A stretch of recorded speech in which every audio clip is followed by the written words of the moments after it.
स्वागत है आप सभी का द एग्जाम प्रिपरेशन हब में। आज की हमारी क्लास आधुनिक भारत के इतिहास में हम लोग साम्यवादी आंदोलन के बारे में बात करेंगे एवं इनसे जुड़े सारी क्वेश्चन करेंगे। तो ठीक है, शुरुआत करते हैं आज की क्लास का पहला क्वेश्चन।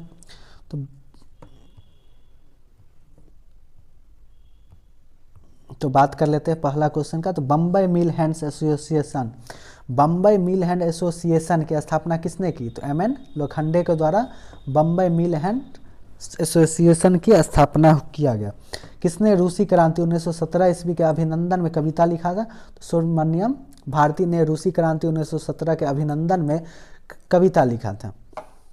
ब्रिटिश भारत में मजदूर आंदोलन संगठित करने में कौन अग्रगामी था? तो ब्रिटिश भारत में मजदूर आंदोलन संगठित करने में एन.एम. लोखंडे आगे थे।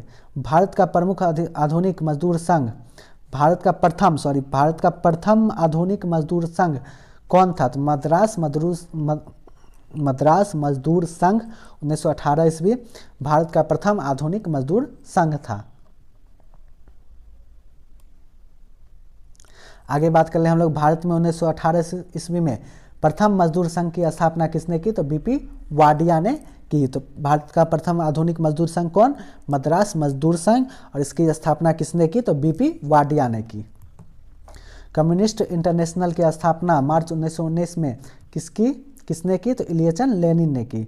बोल्शेविक पार्टी की स्थापना। ठीक है, नेक्स्ट बात करें, भारत में अखिल भारतीय ट्रेड यूनियन कांग्रेस की स्थापना किसने की?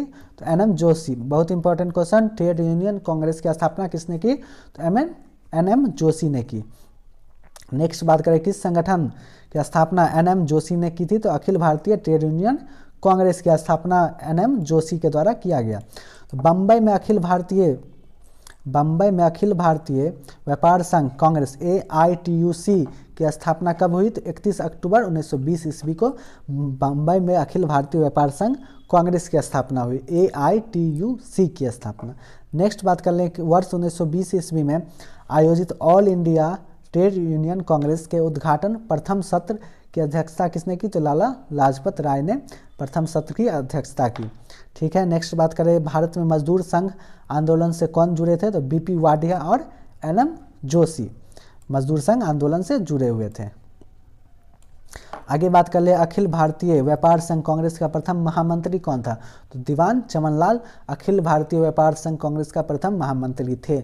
एम.एन. रॉय, मानवेंद्र नाथ रॉय की उत्तर प्रवासी साम्यवादी पत्रिका कौन सी थी? तो बैगार्ड किसके द्वारा लिखा गया? तो एम.एन. रॉय के द्वारा लिखा गया।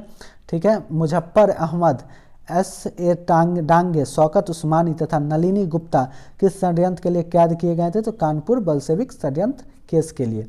भारतीय साम्यवाद का जनक कौन था? एम.एन. रॉय। बहुत इंपॉर्टेंट क्वेश्चन है, बहुत सारे एग्जाम में पूछे जाते हैं कि भारतीय साम्यवाद का प्रवर्तक या जनक कौन है? भारतीय साम्यवाद का पिता किसे कहा जाता है? तो एम.एन. रॉय को कहा जाता है, मानवेंद्र नाथ रॉय को।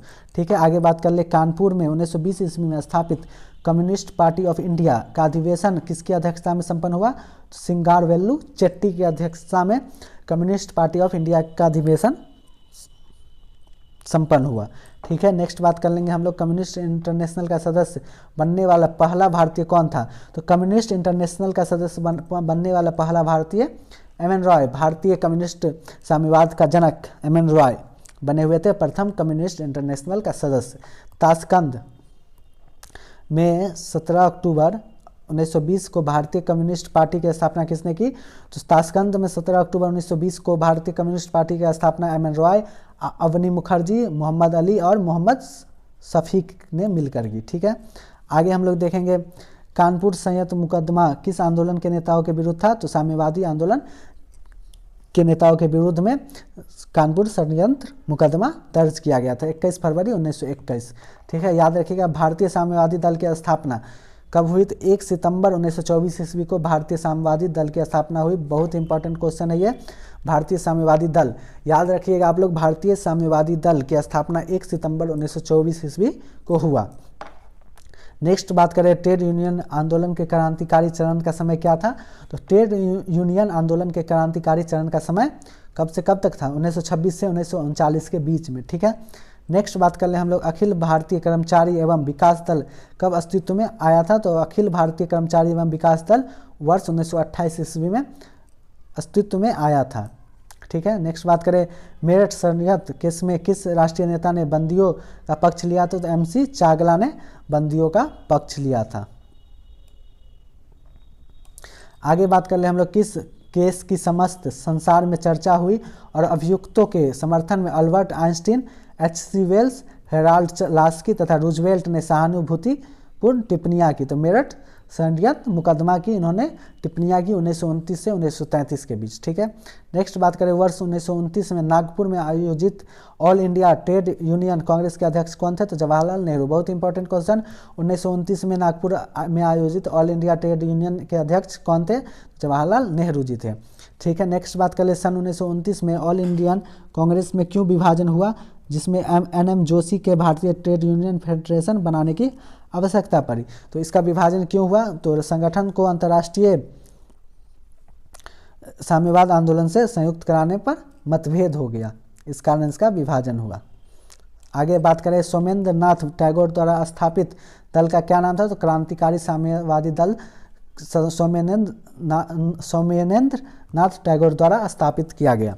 ठीक है, नेक्स्ट बात कर ले हम लोग क्रांतिकारी साम्यवादी दल की स्थापना। क्रांतिकारी साम्यवादी दल की स्थापना कब हुई। तो वर्ष 1934 ईस्वी में सोमेनेंद्र नाथ टैगोर के द्वारा किया गया। आगे हम लोग बात करें तो वर्ष 1936 में इंडिपेंडेंट लेबर पार्टी की नींव किसने रखी थी। तो BR अम्बेडकर, भीमराव अम्बेडकर द्वारा इंडिपेंडेंट लेबर पार्टी की नींव रखी गई। कब। तो 1936 ईस्वी में। कब रखी गई। तो 1936 ईस्वी में। ठीक है, नेक्स्ट बात कर ले हम लोग वर्ष 1938 में पारित ट्रेड डिप्यूट्स एक्ट का संबंध मुख्य रूप से किससे था। तो ट्रेड डिप्यूट्स एक्ट का संबंध हड़तालों पर रोक से था। ठीक है, आगे बात कर ले उस ICS अफसर का नाम बताइए, इंगित कीजिए जो कम्युनिस्ट आंदोलन के लिए गुप्त रूप से काम करता था तथा जिसने भारत में अंग्रेजी साम्राज्य पर भीतरघात किया था। तो HB कामत के द्वारा अंग्रेजों के साम्राज्य पर भीतरघात मतलब अंदर से आघात पहुंचाया गया था। नेक्स्ट बात करें हम लोग वामपंथी आंदोलन से कौन संबंधित थे। तो PC जोशी, MN रॉय और मुजफ्फर अहमद वामपंथी आंदोलन से संबंधित थे। ठीक है, कथन और कारणों दोनों सही है और व्याख्या भी है। तो 1930 ईस्वी के दशक के आरंभ में भारतीय राष्ट्रवादी लहर में श्रमिक भागीदारी का प्रभाव था, ये सही बात है। श्रमिक नेता भारतीय राष्ट्रीय कांग्रेस की विचारधाराओं को बुर्जुआ और प्रतिक्रियावादी समझते हैं। ठीक है, बहुत सही जवाब। यदि आपको यह वीडियो अच्छी लगी हो तो इसे लाइक करें, चैनल को सब्सक्राइब करें। यह वीडियो देखने के लिए धन्यवाद। Thank you.